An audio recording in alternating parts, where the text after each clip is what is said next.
Lock and Load podcast is sponsored by Lock and Load Firearms, Connecticut's #1 rated gun store and pistol permit class on Google.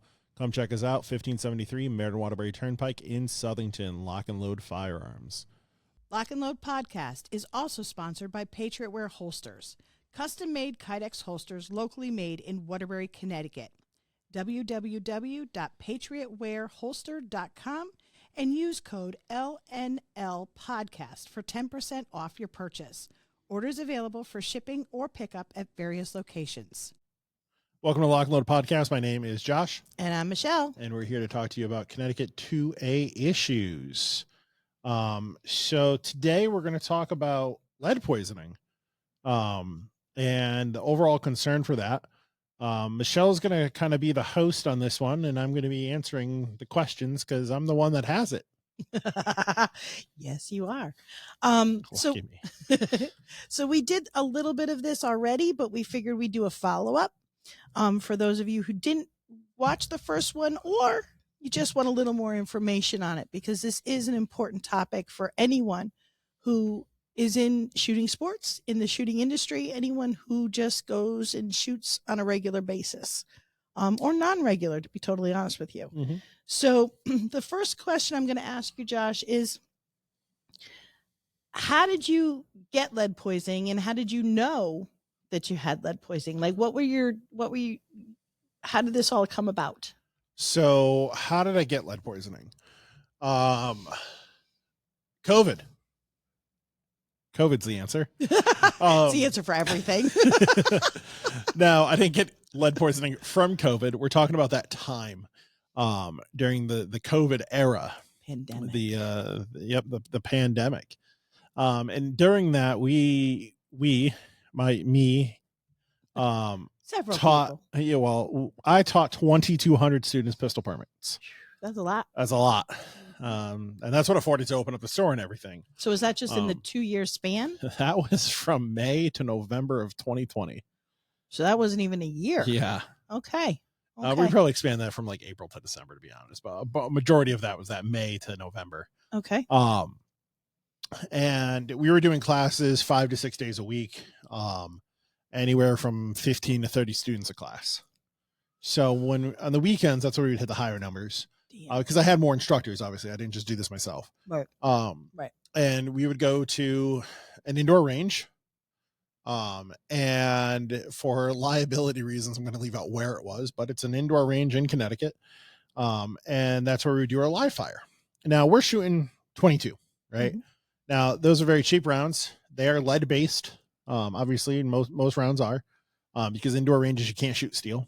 Well, sometimes they're not even jacketed. They're just straight lead.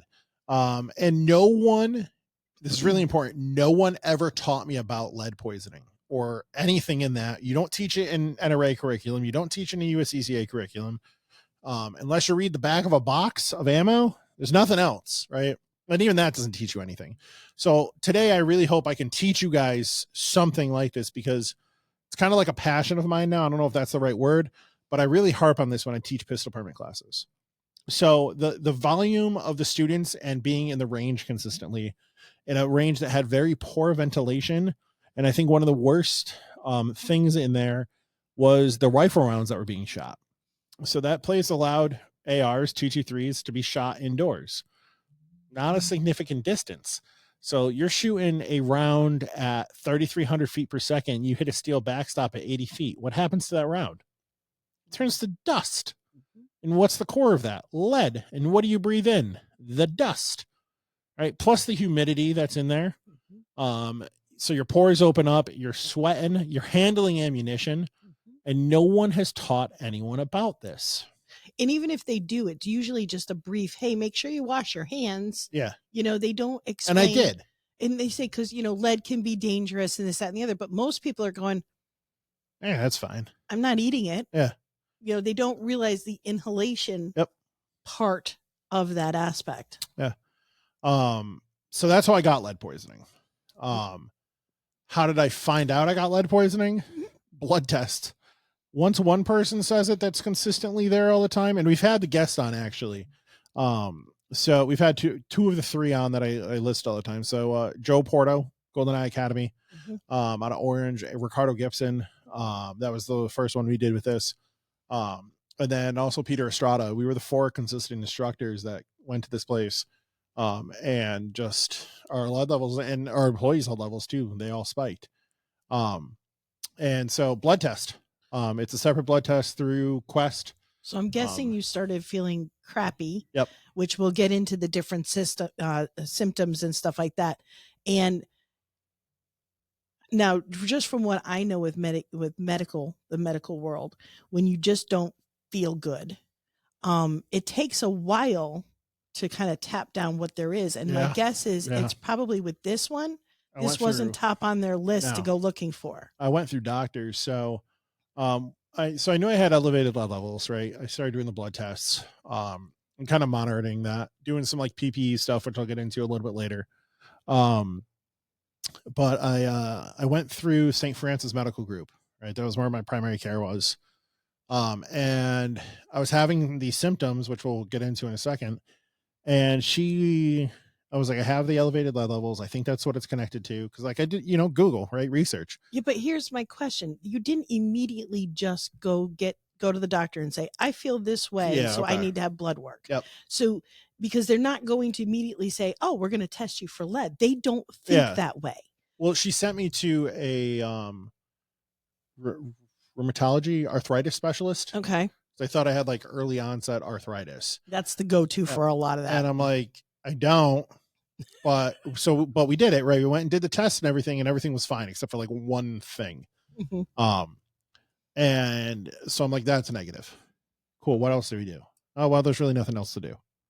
So did you have to ask her to have your lead levels done, or did she come up with it? Well, I did it myself, right? So like you can order it right on Quest. Oh, so you just did a self-pay for after it. After I heard all these people, I was like, I should go check out my levels.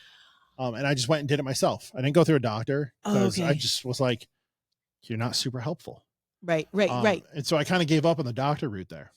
Okay. But let's go through the symptoms before I start telling that whole story. So, okay. So one of the first symptoms was brain fog.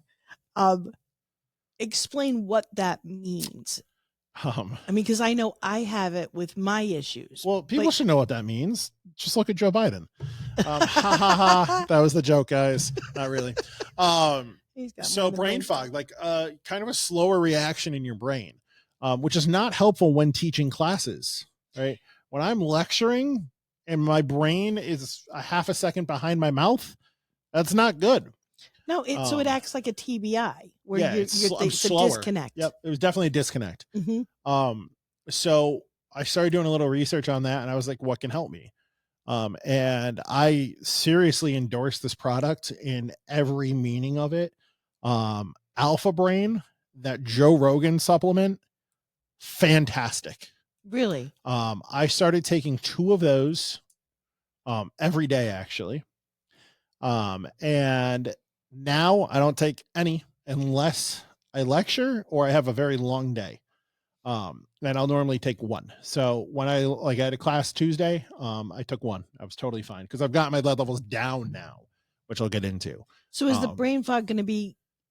It was mediating that symptom. Right. But now that your lead levels, sorry guys, are down. That brain fog has basically gone away. It is. So it dissipates a long time. So it's not a long-term permanent issue. Thankfully. Okay. Thus far. I mean, I don't even take the supplement. Again, very rarely do I take it. I used to have it on auto ship from Amazon. And I cancel it more often than not. I just canceled one the other day because I still have a full bottle at home.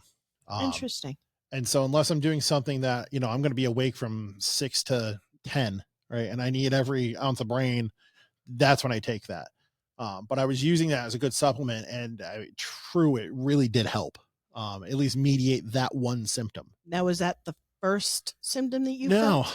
No. Okay. That was actually one of the last symptoms. The third one down there, that was the third one. So we're going to get into that one first then, because if that was your first symptom, I want to know. So it's muscle and skeleton pain. Yeah. So, which means achies. Yeah. Fatigue too. Kind of the third and fourth one on our little list here, we have a cheat sheet. Those kind of went hand in hand. So fatigue, just in general. My muscles were always tired. I was always tired, and my bones hurt too. It's kind of, how do I put this? So I go to the gym. I don't run clearly, but I do lift a lot. And so if anyone goes to the gym and they lift weights, they know like the muscle fatigue. I had that from sleeping. That's how bad it was. I was exhausted all the time, and I was popping ibuprofen like that was candy, which is not good on your stomach. Your liver. I think liver's Tylenol. Oh, okay. Okay. I was popping that too. Don't worry. We were alternating. It didn't help. None of it helped. Now the skeleton pain, that was an interesting one. That's actually when I started taking a supplement to help get rid of the lead. And this happened twice. It was in February of last year. So 2023. And I had such bad skeleton pain. When you were a kid, you know how like your growing pains? Yeah. Every bone in my body felt that way. Oh. I could not sleep, and it happened twice. I ended up going to the walk-in the first time I thought I had the flu. I didn't. Everything was normal. But I was in so much pain. They gave me a shot of Toradol, which is an injectable ibuprofen, basically, an NSAID. Man, got great painkiller. I've had perks before. I've had morphine garbage. All in the controlled medical environment in a hospital or something like that, guys. We're not popping pills over here or doing anything else. Ibuprofen probably. But Toradol. Did it help you? Oh yeah. Yeah. That was great. Drove home, went to sleep for like 12 hours. It was great. I drove home perfectly fine. Well, because it's not a narcotic. Yeah. It's a controlled substance, but that's not a narcotic issue. And it didn't cause any stomach issues because it wasn't in there. So Toradol, great. And I do that twice. It was because of the medication I was taking to try to augment the lead, which I'll get into a little bit later too. So muscle and skeleton pain, which developed my caffeine addiction. It did not matter how much I slept or didn't sleep. I was exhausted. I tried everything. I tried for a couple of weeks. I tried like 6 hours, 8 hours, 10 hours, 12 hours, right? I was trying different sleeping patterns, when I went to what time I went to bed, everything, and nothing helped. And that's what kind of developed my caffeine addiction. I was killing 1,200 milligrams of caffeine a day, and I was still exhausted. Holy crow. I was killing, this is when Bang was around, right? Bang is kind of hard to get now. I was killing 3 of those a day and pre-workout. Each one's 300 milligrams of caffeine. Pre-workout was about 2 to 3, depending on which one I was taking. So that's 1,200 milligrams of caffeine. And I was exhausted. I could go right to sleep. And then I slept like crap. Right. But so caffeine addiction. You also slept like crap because of your other symptoms. Yeah. You weren't comfortable. You can't, like I can relate to some of this because of what I have, not lead. But when you have that fog, when you have the muscle, like mine is more of an uncomfortable body. Everything is just not right, for lack of a better word. Sometimes it's painful, but I feel like I'm always walking through a swamp. So like you're trying to get through, you know what I mean? Which is very tiring. But on the other hand, when you lay down, your brain's not tired. Yep.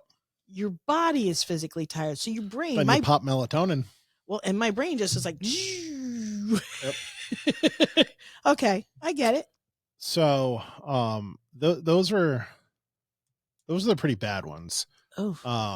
And then on top of the brain fog, that wasn't great either. That really was bad when teaching. Yep. And I really noticed the brain fog really kind of came into play last year, 2023, or maybe the end of 2022. It just wasn't as sharp. Would you forget things a lot? Did you have like a shitty memory too? Or? It would take, like AOL dial-up internet. It was kind of like that. That's an interesting analog. So like analogy. I didn't forget it. It just took me longer than it should have to remember it or think about whatever the topic was, or even like reading. Cause like it had, how your brain works, right? It's got to go through those different sections of your brain to comprehend this, to explain this. And it just wasn't. Yeah. Yeah. So then Another one of your symptoms was mood swings. Yeah. Those must have been fun for everybody around you. Yeah. So irritability is actually kind of the word I use. I was very cranky and very quick, and then I was fine. So that was kind of the mood swing, right? It was cool. Then I was like annoyed and pissed off, and then I was fine again. Like it didn't happen. Okay. Um, and they were kind of quick. And again, I'm going to compare it to good old Joe, right? When he's lectured, right? When he's on his little podium and he's talking, then he gets really loud and angry and then comes back down. It was kind of like that. And it wasn't fun. None of this was fun. All of this was horrible. So was it on top of you getting irritated and coming down, was it hard with your interactions with other people? Like, did it interfere probably. sometimes with Brian and I definitely butted heads here because of it. Okay. Butted heads with employees, not so much like personal stuff, but just like, it was the interaction with like Brian, my manager, Okay. that, random employee or something. Understood. And so that was there. The worst, I mean, that muscle and skeleton pain was definitely up there. I think the one that was the most concerning was that brain fog though, right? Your brain's not working how it should be. And that's and you concerning. Recognize that it's not working. That's the hard part, isn't it? Yeah. Where you recognize it's not right, but you can't fix it. Yeah. That was the scary part. So how did you find that brain fog supplement to make it help? Like, did you just TikTok? Google? No, it was TikTok. Joe Rogan. Yeah. So you know who Joe Rogan is, right? He kept it kept coming up as like an ad on TikTok. And I was like, screw it, I'll try it. And I was like, this is great. Don't take it right before bed because your brain's gonna turn on. I did that by accident one time. That was not fun. That and melatonin had to have a little fist fight. It was an uphill battle for the melatonin. But you take it in the morning like a normal supplement or something like that, and I mean it works great, and like you can continue to take it too. I don't need it necessarily unless I'm gonna, like I said, have a long day or something. Or I have like double classes. I take one instead of two's the serving on it, right? And I take one when I do classes now, just to give me a little kick in the morning. Just to, you're lecturing the same stuff all the time. Yeah. Did you see results with that right away? Like, was it immediate or did it take like a week to kick in? It stopped the brain fog. It was pretty immediate. At least like noticing it. And then I would do classes and not take it, and I would notice myself being slower. Okay. So that was the real, whether it's a placebo effect or not. Right. I truly think that stuff is a good supplement. And I really didn't have any like negative side effects. Like nothing was an issue. Didn't have a stomach issue or anything. So like, I do definitely vouch for that kind of stuff. I mean, when it comes to lead poisoning, obviously shooting and being in a range, especially indoor ranges with ventilation and stuff, would be a major play. But I'm guessing if you do a lot of reloading when you're touching bullets all the time, when you're doing even shooting outside, if you're doing it a lot, you still get that smell. That's still in the air. So shooting outside doesn't prevent this either. Right. So I guess I'll segment into, what you want to get into prevention? No, I'll end with prevention. I'm going to say how I fixed it. Okay. We'll talk about that. That's not a bullet point on here, but it's important.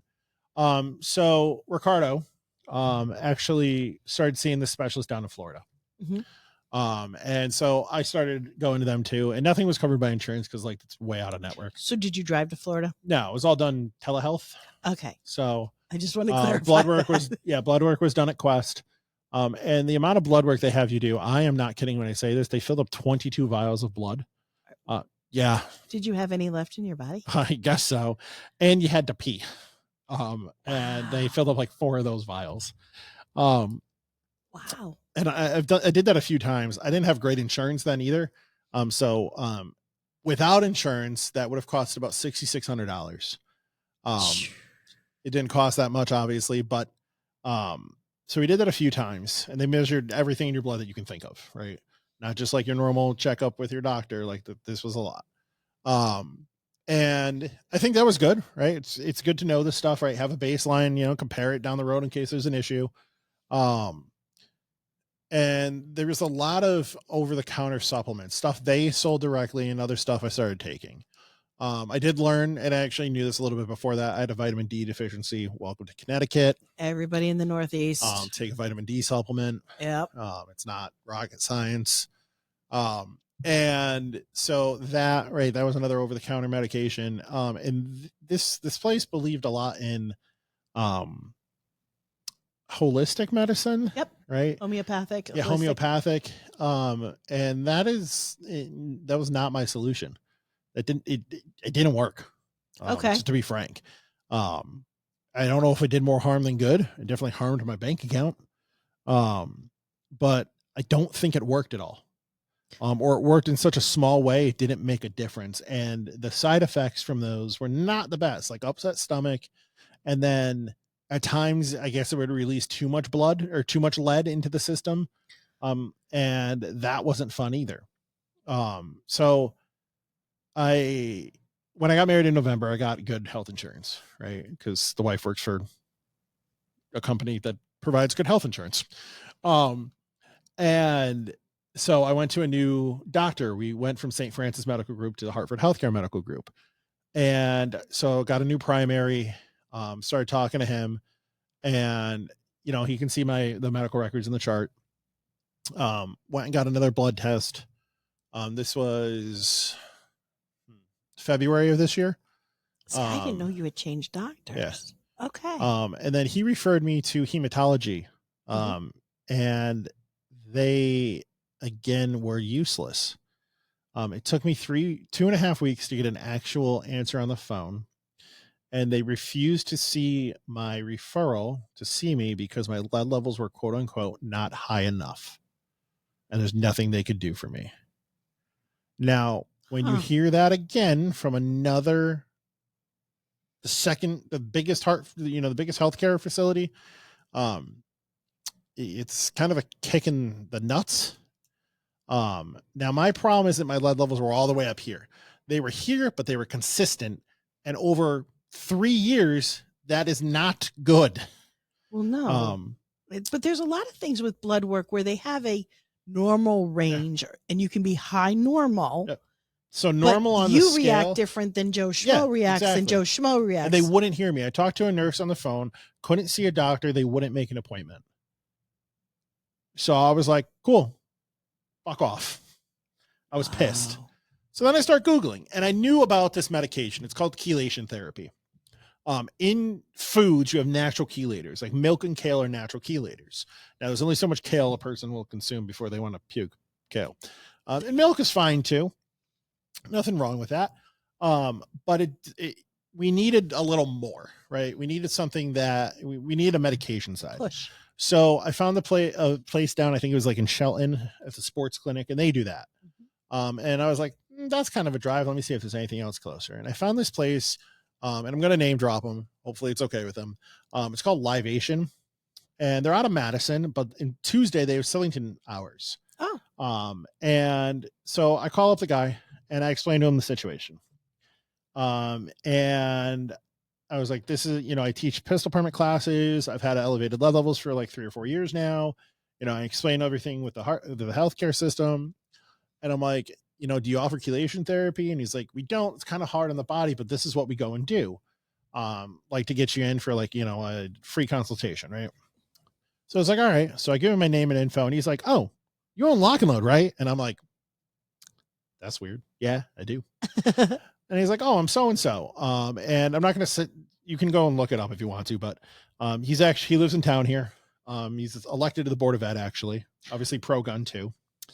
So that was nice. Cause like, that's a reputation, right? That's not just somebody doing some weird stuff. Cause like, this is different. You don't really hear about this unless like you have cancer, right? That's when people get IVs.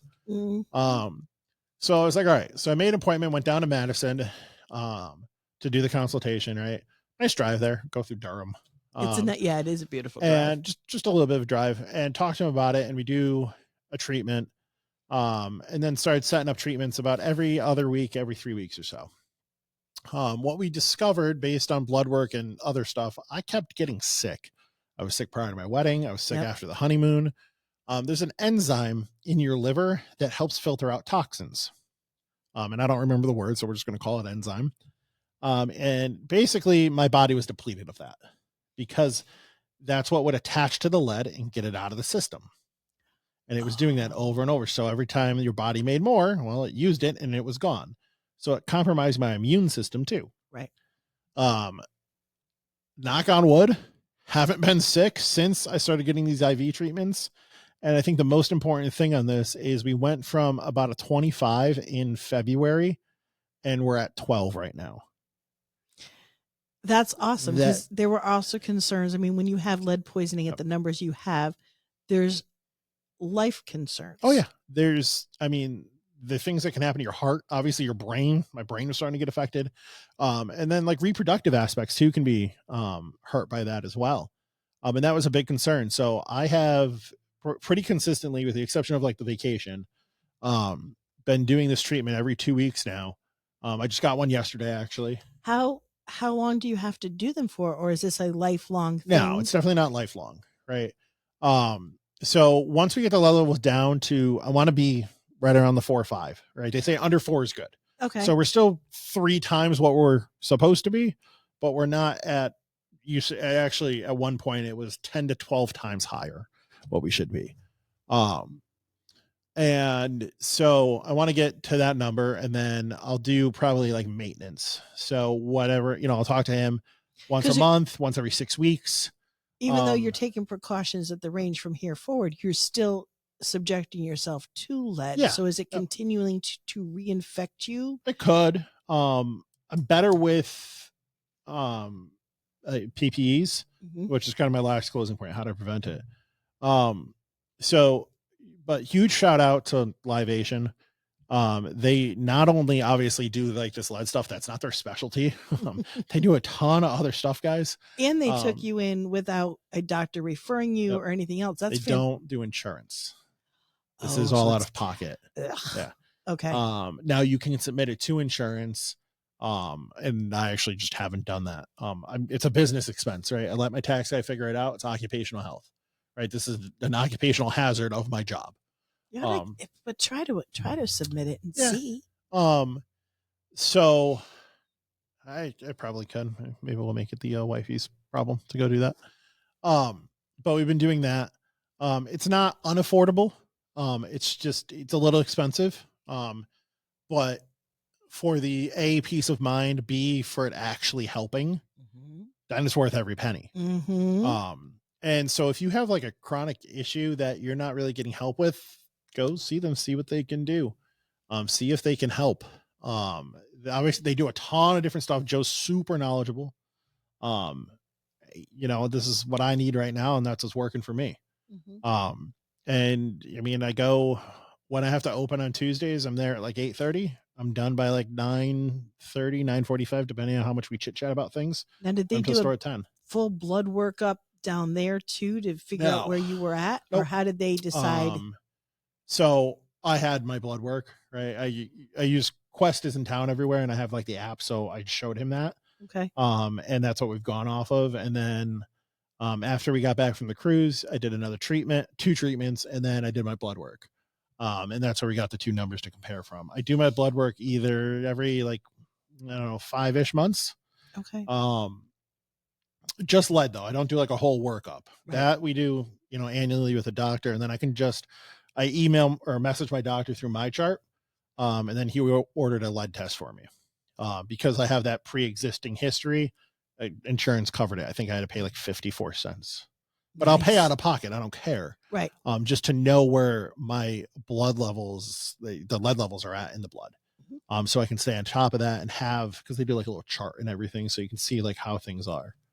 Well, after talking to you the first time, Matt went and got his lead done. Yeah. Okay. He was like, you know what? We ought to do that. I'm actually due for blood work next month. Especially like him working as a mechanic too.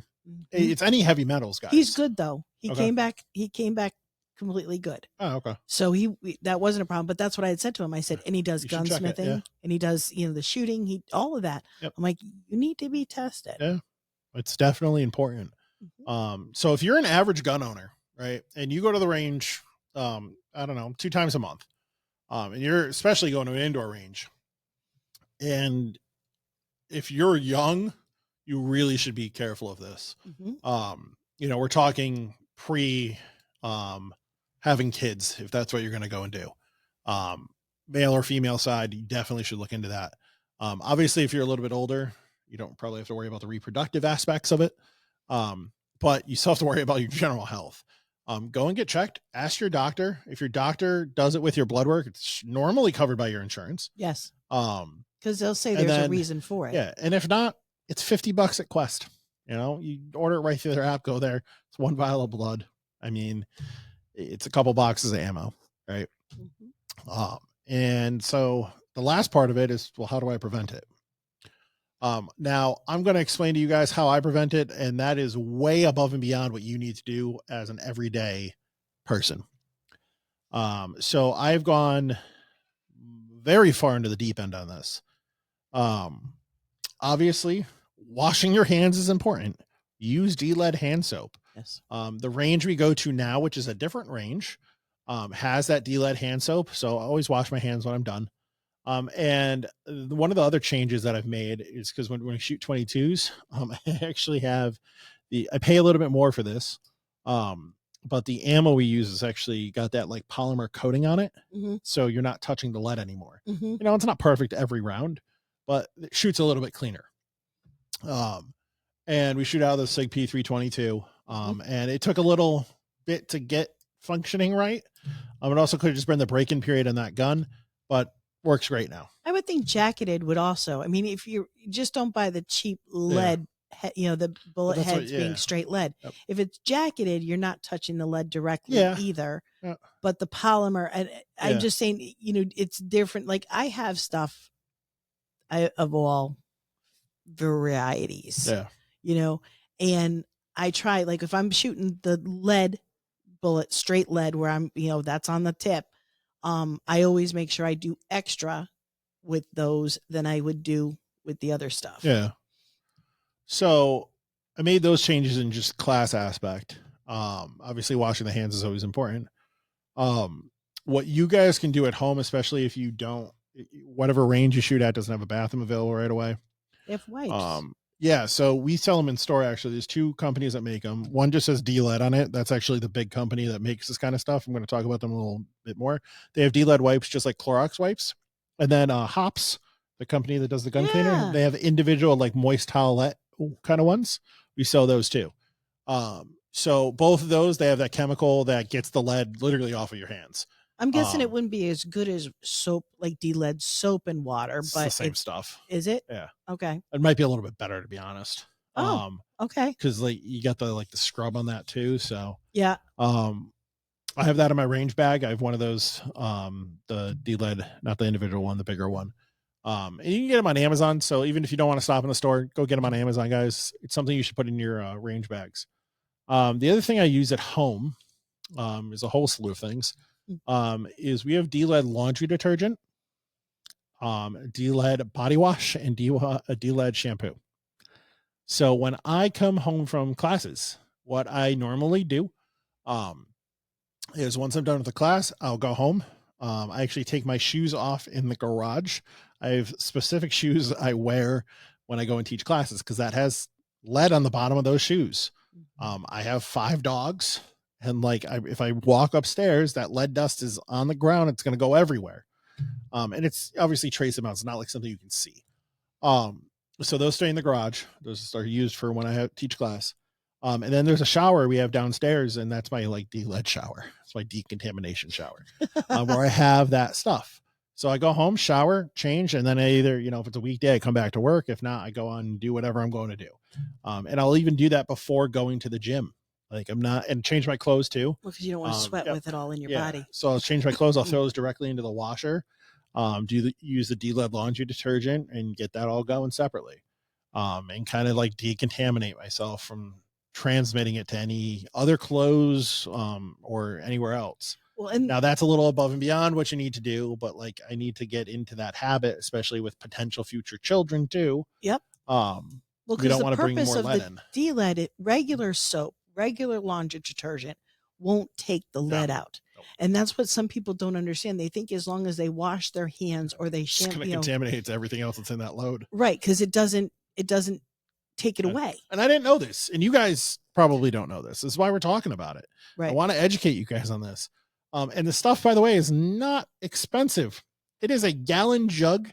And you mix it with your normal stuff, right? And I mean, it'll last you, laundry detergent will probably last you 4 months or so. The body wash and shampoo stuff, yearly. I think probably if you're not doing the range like you're doing all the time, it's probably going to last them even longer. No. Yeah, probably. Because if they're only doing it a couple times a month as a regular Joe. Yeah. And you can mix it in with your normal stuff too. Your normal like body wash and whatever you're using. That's what I end up doing. Right. Really? I don't just use, I don't use 100% of it. I mix it in with my normal stuff because it is to a concentrate at some point. Like it tells you can mix it. And it gets the lead off of you and out of your system. Right. The last thing you could do, and this is one of the things I actually don't do, is they make lead filters for paint masks. And the reason I choose not to do this with pistol permit classes is because I end up sounding like Bane from Batman. And a new student in there wearing earmuffs for the first time. And now I have to scream through this mask for them to maybe understand me. It's just not practical. So, and I truly believe you shouldn't have to do that. But that's the other option too. And those filters work great. Cause I've like not worn it and then I've put it on and I'm like, oh, this tastes like normal air now. It doesn't taste like metal. So those are the things that I do. It's not things you guys have to do. But everything I just listed, you can get on Amazon. I obviously don't sell the soaps and stuff here. Oh, here, on the store side, the employee side, we use D-Lead hand soap too. That's all I buy. So even if it's, just regular soap or whatever, so because we're touching guns constantly, you're putting ammo away, you're maybe fixing a gun or something. If we grab food here, I'm like, go wash your freaking hands, Nick. Yep. Because you don't want to get that lead exposure. Yep. No, it makes sense. It's like you said, especially if you're younger, looking at having children down the line, you don't want to run the risk of either not being able to or having a child with handicaps because of what you did. That's definitely a fear. I'm a concern. I ended up seeing a urologist for it too. Didn't have any like tests done or anything again, because those lead levels weren't that high. We talked about it. He had a conversation. The guy was nice, seemed knowledgeable. So he wasn't overly concerned. I wasn't overly concerned. It was just, I thought a conversation I should have with a doctor, to monitor it. There's no way of really testing until, the wifey's pregnant and then they can test for that kind of stuff. Right. But even just doing what we'll call it a sample, there's nothing they can really determine based off of that. Really? Yeah. So they could say, like, see if it's messed up. Well, yeah, I was going to say deformities or something. Not to get too weird. It's science, right? They could see if like that was an issue, but he's like, if you're having it, they tell you to wait months, right? After you start like trying, right? Right. So, if we run into that issue, we run into that issue and then we take care of it from there. But the lead levels are down. I've been, and I go and see Livation every 2 weeks now. Which means your levels have dropped quite a bit. Dropped in half. Yeah. In like the last 6 months, 8 months. Yep. That's fantastic. Yeah. And I was doing that every 3 weeks. I wanted to speed it up. I wanted to, once I saw it worked, right? Once I had the proof of the proof in the pudding, right? Yeah. I was like, all right, well, let's get this down. Let's get this done. Let's get this crap out of my system. Yep. And let's get everything working correctly again. Let's feel better. Yeah. So every 2 weeks or so, unless I have to, because I have a class or something, I have to push it. But even at this point now, just because I want to stay in a schedule, I'll drive down to Madison if I have to. Just because I think it's like, I have the proof now. Like I tested it. I tested the theory. And now it's working. So I had one side effect though. When I had to like open the store at 10, right, on Tuesdays, and they tried what's called a pressure bag. So it forces, so it's basically like a little cuff around it. It forces it in quicker. Yep. I had a horrible coughing fit from it. Really? Yep. I don't know. Like I walked out, got into my truck, and I coughed for like 20 minutes. Hasn't happened since. And they've So done the same yep, push? same. No, we stopped with the pressure one. Okay. So I don't know if my body was like, no, I don't like that. But that was weird. It was the pressure bag, and I did that, and I was like, we're not doing that again. Coughing. Yeah, That's interesting. it's a whole coughing fit. I have no idea why. Huh. So hasn't happened again. But I'm not doing a pressure bag in. So now it takes, a little bit longer. I also noticed, and I don't know how often you guys pay attention to this. Right. I'm on my phone, right? Scrolling through TikTok. If I close my arm like this, the drip slows in half. Yeah. But like, so now I just leave my arm open like this. Because you've got a catheter running down. Yeah. And so like right.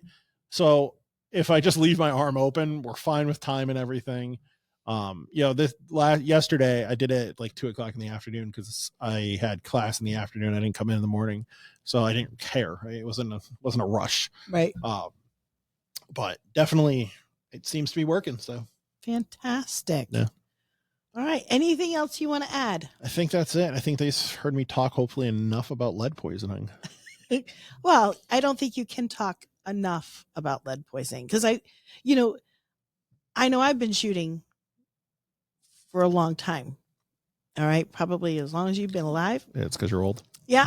Probably a lot longer than that besides the point. But anyway, and lead poisoning was not ever a hot topic. Oh.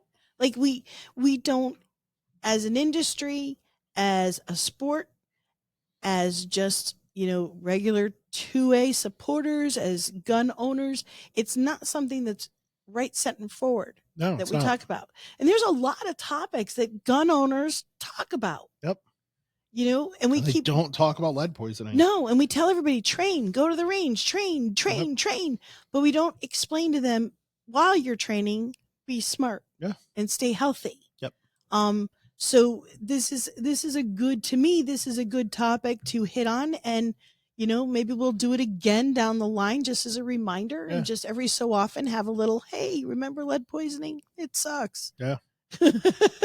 So this wasn't made like, talked about to make you guys like fear, lead poisoning or anything. It just talk about it, right? Make a conversation about it. Tell your friends, share the podcast, tag them in it, whatever, wherever you're watching this. Because I mean, I truly think if I stayed at the levels that I had, then it would seriously cause issues with my health.